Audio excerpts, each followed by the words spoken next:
मेरे प्यारे भाइयों और बहनों, माताओं और युवाओं, आप सभी को मेरा स्नेह भरा प्रणाम। आज मैं आपसे बहुत ही गहरी और जीवन को बदल देने वाली बात साझा करने आई हूँ। आज की इस कथा में हम इस बात पर मनन करने वाले हैं कि घर में बार बार झगड़ा होना केवल एक सामान्य घटना नहीं है, बल्कि यह एक संकेत है, एक चेतावनी है, जिसे समय रहते समझ लिया जाए तो परिवार टूटने से बच सकता है, रिश्ते बिखरने से बच सकते हैं और घर फिर से मंदिर बन सकता है। इसीलिए इस कथा को पूरा सुनिए, एक शब्द भी मिस मत कीजिए। और अगर आप चाहते हैं कि ऐसे ही सत्संग और जीवन बदलने वाली कथाएं आपको मिलती रहें, तो हमारी चैनल अमर गाथा को अभी सब्सक्राइब करें और कमेंट में अपने विचार अवश्य साझा करें, क्योंकि आपका एक एक विचार हमारे लिए आशीर्वाद के समान है। भाइयों और बहनों, घर क्या है? घर केवल चार दीवारें नहीं होता। घर वह स्थान है जहाँ थका हुआ मन शांति पाता है, जहाँ बाहर की दुनिया से लड़कर आया व्यक्ति सुकून खोजता है, जहाँ बच्चों की हंसी गूंजती है और बुजुर्गों का आशीर्वाद वातावरण को पवित्र करता है। लेकिन जब उसी घर में रोज झगड़े होने लगते हैं, छोटी छोटी बातों पर आवाज़ें ऊंची होने लगती हैं, कटु शब्द तीर की तरह चलने लगते हैं, तो समझ लीजिए कि कहीं ना कहीं भीतर कोई दरार आ चुकी है। कई लोग कहते हैं बस स्वभाव नहीं मिलता, कुछ कहते हैं समय खराब चल रहा है। लेकिन मैं आपसे कहती हूँ, बार बार झगड़ा होना संकेत है कि हम अपने भीतर झांकना भूल गए हैं। जब अहंकार बढ़ता है, जब मैं बड़ा हो जाता है और हम छोटा पड़ जाता है, तब घर का संतुलन बिगड़ जाता है। घर में शांति का दीपक तब तक जलता है जब तक उसमें प्रेम का तेल और धैर्य की बाती होती है। जैसे ही धैर्य समाप्त होता है, दीपक बुझने लगता है। सोचिए, झगड़े की शुरुआत कैसे होती है? एक शब्द से, केवल एक शब्द, और वह शब्द तब निकलता है जब मन में पहले से ही खिन्नता भरी हो। हम सामने वाले की बात सुनते नहीं, केवल अपनी बात मनवाना चाहते हैं। यह मनवाने की जिद ही कलह का बीज है, और यह बीज जब रोज सींचा जाता है तो वह पेड़ बन जाता है, ऐसा पेड़ जिसकी छाया में कोई बैठना नहीं चाहता। यह भी समझ लीजिए कि बार बार झगड़ा होना केवल मानसिक असंतुलन का परिणाम नहीं, बल्कि आध्यात्मिक दूरी का भी संकेत है। जब घर से भजन की ध्वनि कम हो जाती है, जब भगवान का स्मरण केवल त्योहारों तक सीमित रह जाता है, जब भोजन से पहले धन्यवाद देना भी भूल जाते हैं, तो धीरे धीरे सकारात्मक ऊर्जा कम होने लगती है। घर में केवल वस्तुएं बढ़ती हैं, पर मूल्य घटते जाते हैं। आपने ध्यान दिया होगा, जिन घरों में सुबह तुलसी के पास दीपक जलता है, जहाँ दिन की शुरुआत प्रार्थना से होती है, वहाँ समस्याएं तो आती हैं, लेकिन झगड़े स्थायी नहीं होते। क्यों? क्योंकि वहाँ ईश्वर को साक्षी माना जाता है। जब हमें याद रहता है कि हर शब्द भगवान सुन रहे हैं, तब हम बोलने से पहले सोचते हैं। घर में झगड़ा बढ़ने का एक और कारण है तुलना। उनके घर में ऐसा है, हमारे यहाँ क्यों नहीं? वो इतना कमाता है, तुम क्यों नहीं? ये तुलना की आग बहुत भयानक होती है। तुलना कभी संतोष नहीं देती, केवल असंतोष को जन्म देती है।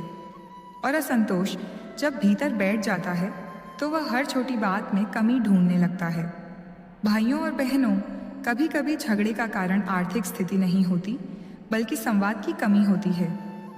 हम मोबाइल पर घंटों बात कर सकते हैं, सोशल मीडिया पर समय दे सकते हैं, लेकिन अपने ही परिवार के साथ बैठकर 5 मिनट दिल से बात नहीं करते। जब मन की बात दबती जाती है, तो वह किसी दिन विस्फोट बनकर बाहर आती है, और फिर हम कहते हैं, तुम हमेशा ऐसा करते हो। ध्यान दीजिए, हम हमेशा और कभी नहीं जैसे शब्दों का प्रयोग करने लगते हैं। यही शब्द रिश्तों को घायल करते हैं। अगर घर में बार बार झगड़ा हो रहा है, तो यह संकेत है कि हमें रुककर स्वयं को देखना होगा। क्या मैं सुन रहा हूँ? क्या मैं समझ रहा हूँ? या केवल प्रतिक्रिया दे रहा हूँ? प्रतिक्रिया और उत्तर में बहुत अंतर होता है। प्रतिक्रिया क्रोध से आती है, उत्तर समझ से आता है। एक बात और समझिए, घर में बच्चों पर झगड़ों का सबसे गहरा प्रभाव पड़ता है। वे भले कुछ ना कहें, लेकिन उनके मन में डर बैठ जाता है। वे या तो बहुत चुप हो जाते हैं या फिर बहुत आक्रामक। हम सोचते हैं कि हम केवल अपने जीवन साथी से लड़ रहे हैं, पर वास्तव में हम आने वाली पीढ़ी के मन में असुरक्षा बो रहे होते हैं। अब प्रश्न उठता है, क्या करें? पहला उपाय है मौन का अभ्यास। जब स्थिति बिगड़ने लगे तुरंत उत्तर मत दीजिए। कुछ क्षण रुक जाइए, पानी पी लीजिए, गहरी सांस लीजिए। कई बार केवल 5 मिनट का मौन एक बड़े तूफान को शांत कर सकता है। दूसरा उपाय, दिन में कम से कम एक बार पूरे परिवार के साथ बैठकर भोजन करें, बिना मोबाइल के, बिना टीवी के। केवल बातचीत। धीरे धीरे मन की गांठें खुलने लगेंगी। तीसरा उपाय, प्रतिदिन 5 मिनट सामूहिक प्रार्थना। कोई बड़ा अनुष्ठान नहीं, केवल धन्यवाद। हे प्रभु, आज का दिन अच्छा रहा, इसके लिए धन्यवाद। जब हम धन्यवाद देना सीखते हैं तो शिकायत कम हो जाती है। चौथा उपाय, अहंकार पर ध्यान। झगड़े में जीतने की कोशिश मत कीजिए। रिश्ते में जीत का मतलब है कि दोनों हार गए। अगर आप एक कदम पीछे हटते हैं तो आप छोटे नहीं हो जाते, बल्कि बड़े हो जाते हैं। और सबसे महत्वपूर्ण, क्षमा। क्षमा केवल सामने वाले को नहीं, स्वयं को भी। कई बार हम पुराने झगड़ों को पकड़े रहते हैं, सालों पुरानी बातों को बार बार याद करते हैं। यह मन का बोझ है। जब तक हम उसे छोड़ेंगे नहीं, शांति नहीं आएगी। भाइयों और बहनों, यह मत सोचिए कि आपके घर में झगड़ा हो रहा है तो सब खत्म हो गया। नहीं, यह केवल संकेत होने से पहले भरवा लिया जाए तो यात्रा रुकती है। होने से पहले भरवा लिया जाए तो यात्रा रुकती नहीं। याद रखिए, घर को मंदिर बनाने के लिए संगमरमर की जरूरत नहीं, संस्कारों की जरूरत है। बड़े बड़े घरों में भी शांति नहीं होती और छोटे छोटे घरों में भी स्वर्ग का अनुभव होता है।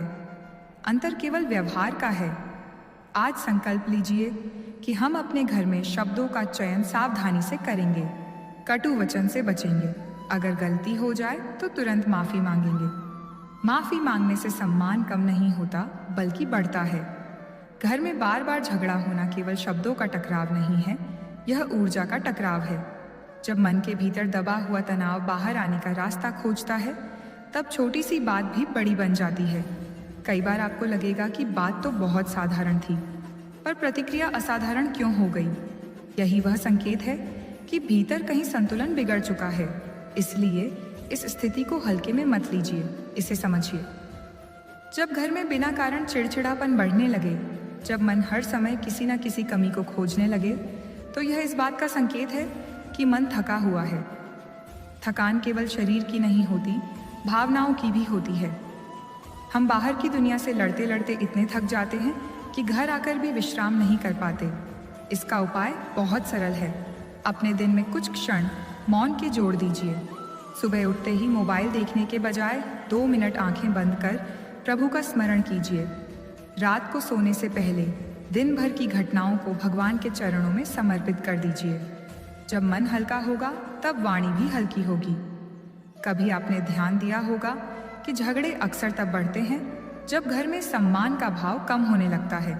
शब्द वही रहते हैं, पर उनमें आदर की मिठास नहीं रहती। यदि बात करते समय कटाक्ष आने लगे, ताने आने लगे, तो समझ लीजिए कि संबंधों में दरार आ रही है।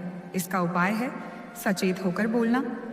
एक नियम बना लीजिए कि अपमानजनक शब्द नहीं बोलेंगे, चाहे परिस्थिति कैसी भी हो। यदि गलती से निकल जाए तो तुरंत माफी मांग लीजिए। माफी मांगना हारना नहीं, बल्कि संबंधों को बचाना है।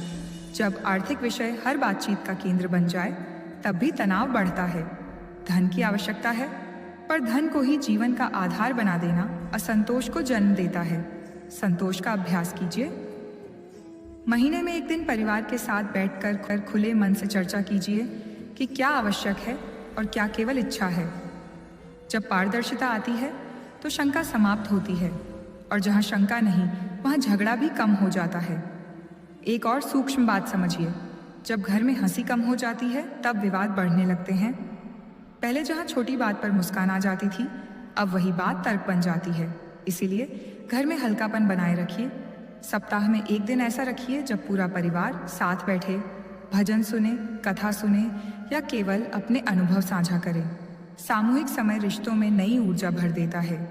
पुरानी बातों को पकड़कर रखना भी झगड़े की जड़ है। हर बार विवाद में अतीत को सामने लाना, पुराने घावों को कुरेदना, यह मन की अशांति का प्रमाण है। जो बीत गया उसे जाने दीजिए। क्षमा का अर्थ यह नहीं कि भूल जाए, बल्कि यह कि उस बात को भविष्य पर प्रभाव न डालने दें। जब मन क्षमा करता है तभी आत्मा हल्की होती है। और एक गहरी बात, जब घर में ईश्वर का नाम कम हो जाता है तब मन की कठोरता बढ़ने लगती है। दिन में 5 मिनट भी यदि पूरा परिवार मिलकर भगवान का स्मरण कर ले तो वातावरण बदलने लगता है। नाम में शक्ति है। जब राम या राधे की ध्वनि घर में गूंजती है तो नकारात्मकता अपने आप कम होने लगती है। यह कोई अंधविश्वास नहीं, यह मनोविज्ञान है। सकारात्मक शब्द सकारात्मक ऊर्जा को आकर्षित करते हैं। कई बार झगड़े इसलिए भी बढ़ते हैं क्योंकि हम सुनते कम और प्रतिक्रिया अधिक देते हैं। सामने वाला क्या कहना चाहता है यह समझने की कोशिश कीजिए। उत्तर देने से पहले रुकिए, सोचिए, फिर बोलिए। यह छोटा सा अभ्यास बड़े परिवर्तन ला सकता है। रात को सोने से पहले एक सुंदर अभ्यास कीजिए। अपने परिवार के प्रत्येक सदस्य के लिए मन ही मन शुभकामना कीजिए। हे प्रभु, इन्हें सुखी रखिए, स्वस्थ रखिए। जब मन से शुभ भावना निकलती है तो कटुता टिक नहीं पाती। धीरे धीरे संबंधों में मधुरता लौटने लगती है। झगड़ा अंत नहीं है, यह दिशा बदलने का अवसर है। जैसे वाहन में चेतावनी की लाल बत्ती जलती है तो हम सावधान हो जाते हैं, वैसे ही बार बार का विवाद संकेत है कि अब प्रेम और धैर्य का ईंधन बढ़ाना होगा। यदि समय रहते संभल जाए तो वही घर फिर से शांति का स्थान बन सकता है। आज यह निश्चय कर लीजिए कि हम अपने घर को शब्दों से नहीं, संस्कारों से सजाएंगे। कटु वचन नहीं बोलेंगे, क्रोध आने पर मौन रखेंगे और प्रतिदिन एक छोटा सा आध्यात्मिक अभ्यास अवश्य करेंगे। जब एक व्यक्ति बदलता है तो पूरा वातावरण बदलने लगता है। परिवर्तन की शुरुआत आपसे ही हो सकती है। यदि यह संदेश आपके हृदय को छू रहा है तो इसे केवल सुनकर मत छोड़िए, इसे जीवन में उतारिए। और हमारी इस आध्यात्मिक यात्रा में साथ बने रहने के लिए अमर गाथा को सब्सक्राइब अवश्य कीजिए, बेल आइकन दबाइए और कमेंट में लिखिए कि आप अपने घर की शांति के लिए कौन सा संकल्प लेने जा रहे हैं। आपका समर्थन हमें और अधिक प्रेरणा देता है कि हम ऐसे ही जीवन को दिशा देने वाले संदेश आपके लिए लाते रहें। ईश्वर आपके घर में प्रेम, धैर्य और सौहार्द बनाए रखें, यही मंगल कामना है।